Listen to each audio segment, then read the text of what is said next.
Yeah, I'm based in Colorado, so a development in AI regulation and policy that I'm watching is the Colorado AI Act. It's been a bit of fits and starts, but we're going to see how it comes out here in June and what that law will ultimately look like. And it's really a leader in the nation around AI regulation. And so seeing how that will work out and ultimately will it take effect or not, will it be drastically changed? I think a lot of folks are looking to that because it's going to be a good barometer on future state regulation of AI.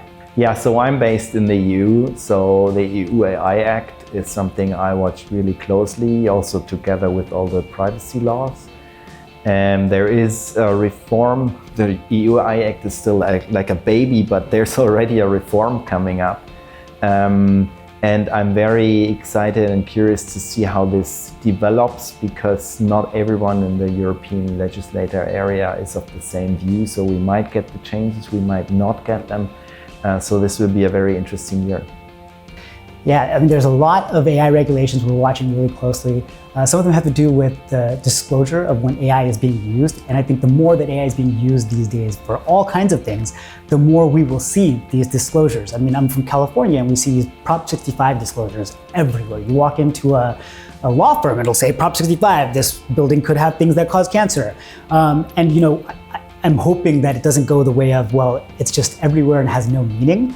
And so we will have to be careful about how these disclosures are being made to really make sure that consumers are aware of what it means and what the extent of the AI use is. One area of AI policy that I'm really closely interested in is disclosure requirements around AI systems, AI training, things like that. Right now, there's only, I believe a few laws that are requiring these disclosure issues, but they have potentially big implications for trade secret protection, because if companies are required to disclose secret information or how they're training systems or how they're implementing AI, then they might have to disclose really sensitive, confidential information. And as these regulations continue, as more are drafted, that could erode more and more at what companies can keep secret. And so both want to pay attention to kind of, as best we can, see around the corners to help our clients understand, what might be the consequences of these laws, but also help our clients develop strategy to protect their IP in ways to mitigate risk if there are disclosure requirements.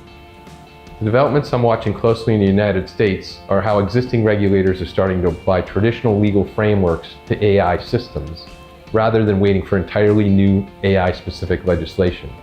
For example, the Federal Trade Commission has been very active in signaling that existing consumer protection and unfair competition laws apply fully to AI.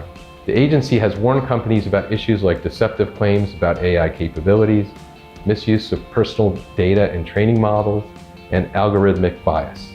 So in the US, the regulatory approach right now is less about a single comprehensive AI law and more about sector-by-sector regulation and agency enforcement using existing legal authorities.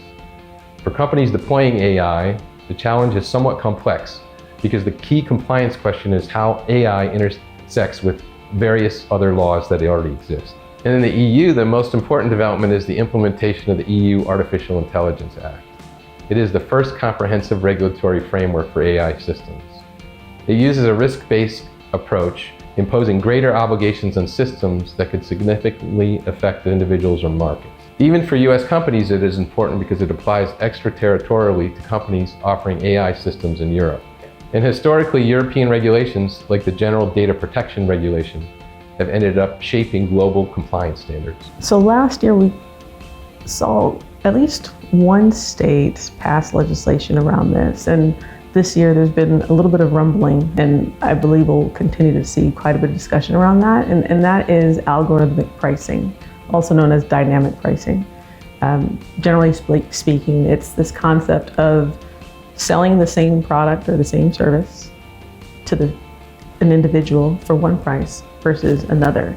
And what you can do is you can leverage the personal information that you have about someone in order to set that price, with the understanding that you'll want to be able to set a price that is compelling, but also a little higher to the extent that you can.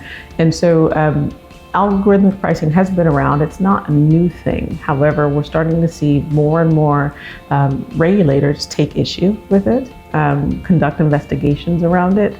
In the United States, we have a number of laws around, and categorically we can think about them in terms of anti-discriminatory laws. And so there are questions around, well, if you are selling the same product and it's not at the same price, to what extent might that implicate anti-discrimination laws? To what extent might that implicate a number of other regulations that apply in the consumer protection space? And so that's something that I'm watching quite closely, because I think that it incorporates a number of sectors. Not only are we concerned about anti-discrimination issues, but we're also concerned about the personal information that's leveraged.